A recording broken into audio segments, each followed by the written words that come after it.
नमस्कार दोस्तों, आपका गुड़हल का पौधा खराब हो जा रहा है अचानक से। आप नर्सरी से पौधा खरीद के ले आते हैं और 1-2 महीने तक वो फूल देता है और अचानक से खराब हो जाता है। आप समझ नहीं पाते हैं किन कारणों से होता है।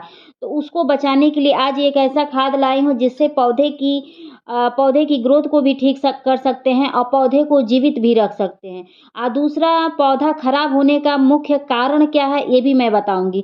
तो चलिए सबसे पहले मैं पौधे का मुख्य कारण बता दूँ कि किन कारणों से पौधा खराब हो जाता है, आप समझ भी नहीं पाते हो और इतना महँगा प्लांट खरीद के ले आते हैं।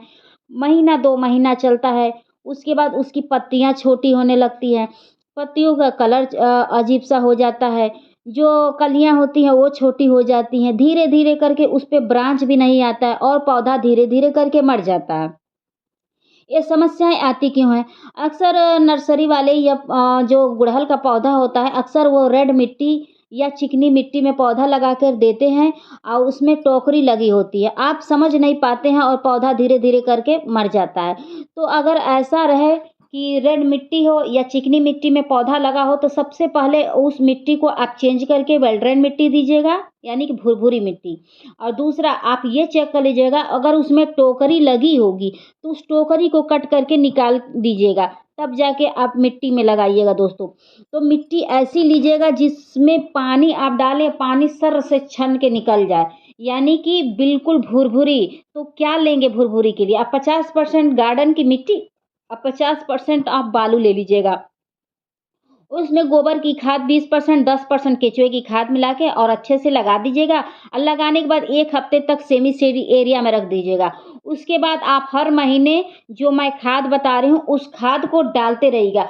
100% गारंटी दे रही हूँ कि आपका पौधा खराब नहीं होगा। अगर बाय द वे मल्टीविटामिन्स की कमी होती भी है, तो जो ये खाद मैं बता रही हूँ, इसको आप हर महीने डालते हैं 1 चम्मच के करीब, वो भी समस्याएँ नहीं होंगी। क्योंकि जो हाइब्रिड गुड़हल होते हैं उसमें थोड़ी बहुत समस्याएँ आती भी हैं तो ठीक हो जाती हैं इस खाद को डालने से दोस्तों।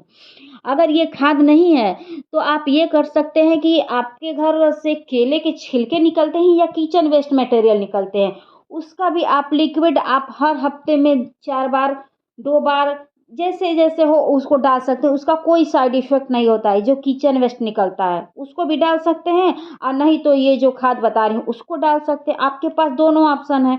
अगर खाद खरीद सकते हैं तो खाद को खरीद लीजिएगा और नहीं तो उसको करिएगा, ठीक है? उसके बाद बता दें कि गमले का चुनाव उचित करिएगा। ऐसा गमला लीजिएगा जिसमें ढेर सारे ड्रेनेज बने हो कि पानी डालें और छन के निकल जाए। गमलों में पानी का ठहराव नहीं होना चाहिए, नमी मात्र रहनी चाहिए लेकिन पानी नहीं ठहरना चाहिए। अगर गमले में कंटिन्यू पानी ठहरा रहा, एक तो फंगस के अटैक में आ जाएँगे और दूसरे मल्टीविटामिन्स का शिकार हो जाएगा, ये भी समस्याएँ होती हैं। तो पानी का ठहराव नहीं होना चाहिए और पानी जब भी मिट्टी में डालिएगा चेक करके डालिएगा, ओवर वाटरिंग नहीं करिएगा। और एक काम और करना है कि महीने में 2 बार मिट्टी की खुदाई करिएगा। खुदाई करने से मिट्टी की उर्वरा शक्ति बढ़ती है तो पौधे का अच्छे से विकास होता है, उसी पे ब्रांच आते हैं। अगर पत्तियों का कलर ऐसे शाइनिंग गँवा बैठी हैं पत्तियाँ, तो भी सही हो जाती हैं। ठीक है? तो ये काम ज़रूर करना है। दूसरा काम क्या करना है कि ऐसी जगह अपने पौधों को रखिएगा कम से कम 6 से 8 घंटे की धूप लगती हो।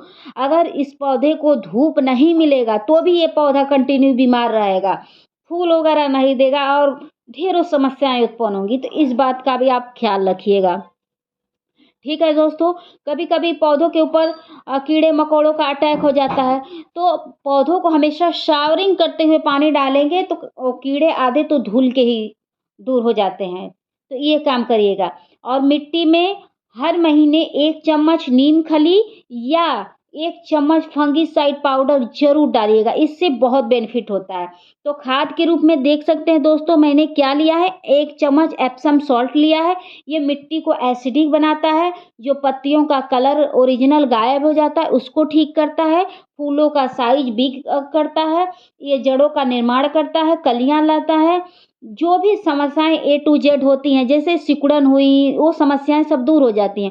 और मैंने चाय पत्ती लिया है, चाय पत्ती से ये होगा मल्टीविटामिन्स जो पौधे को ज़रूरत है, वो मिल जाएगा।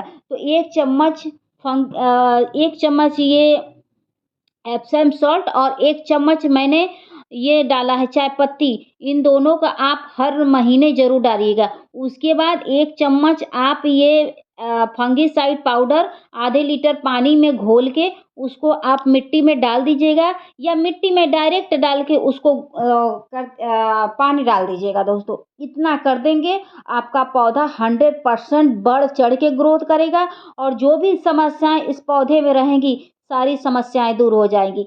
तो चलिए हम एक काम और बताते हैं कि जो मैंने एप्सम सॉल्ट मिट्टी में डाला है, उसको पौधों के ऊपर छिड़काव करके भी दिखाते हैं। जो एप्सम सॉल्ट है, उसको पौधों के ऊपर छिड़काव भी किया जाता है। इससे ये होता है जो पौधे के ऊपर कीड़े-मकोड़े लग रहे हैं, वो कीड़े-मकोड़े भग जाते हैं, छोटे-मोटे जो भी कीड़े-मकोड़े रहेंगे सब हट जाते हैं। तो मैंने 1 चम्मच के करीब अपने आधे लीटर वाले बॉटल में भर लिया दोस्तों, ये दिखाई नहीं दिया है। मैंने जब वीडियो शूट किया तो ध्यान नहीं दिया, तो उसके लिए सॉरी। तो आप लोग भी ऐसे भर लीजिएगा और भरने के बाद जो भी आपके पौधे हैं उस पर छिड़काव कर सकते हैं, चाहे फल वाले हो, फूल वाले हो, इंडोर हो, आउटडोर हो, जो भी पौधे हो, सब पे इसका छिड़काव कर दीजिएगा। एक कीटनाशक का भी ये काम करता है एप्सम सॉल्ट। ये फूलों का साइज़ बड़ा करता है, कलियों का साइज़ बड़ा करता है, फलों का साइज़ बड़ा करता है, पत्तियों का कलर सही करता है, जड़ों का निर्माण करता है। अगर आपके पौधे बीमार से बीमार हैं तो बहुत जल्दी इस पौधे को ठीक कर देता है।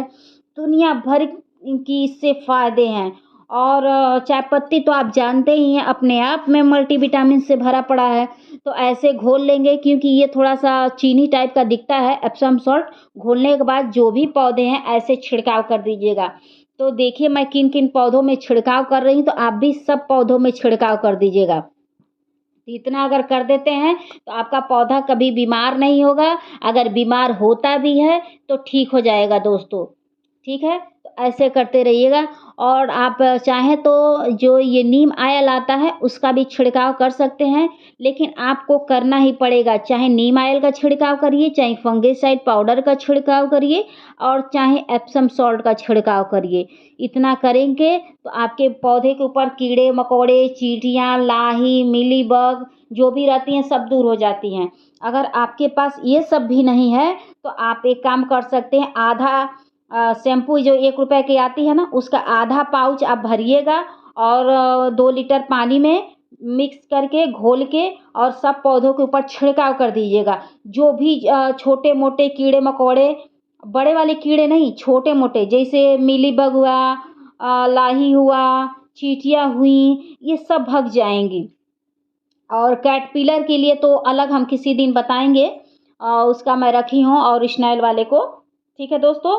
तो मेरी वीडियो पसंद आएगी तो please like, subscribe, comment and share ज़रूर कर दीजिएगा और पौधों की कटिंग भी करते रहिएगा। जितना ही पौधा कटिंग होगा उतना ही उस पे ढेरों ब्रांच निकलेंगे, उस पे ढेरों प्यारे-प्यारे फूल आएँगे। तो पौधे की कटिंग भी बहुत ज़रूरी हो दोस्तों। अगर आप मेरे चैनल पर न्यू होंगे तो प्लीज़ बेल आइकन का बटन दबा के मेरे चैनल को सब्सक्राइब करके एक लाइक कर दीजिएगा और thank you for watching. Bye.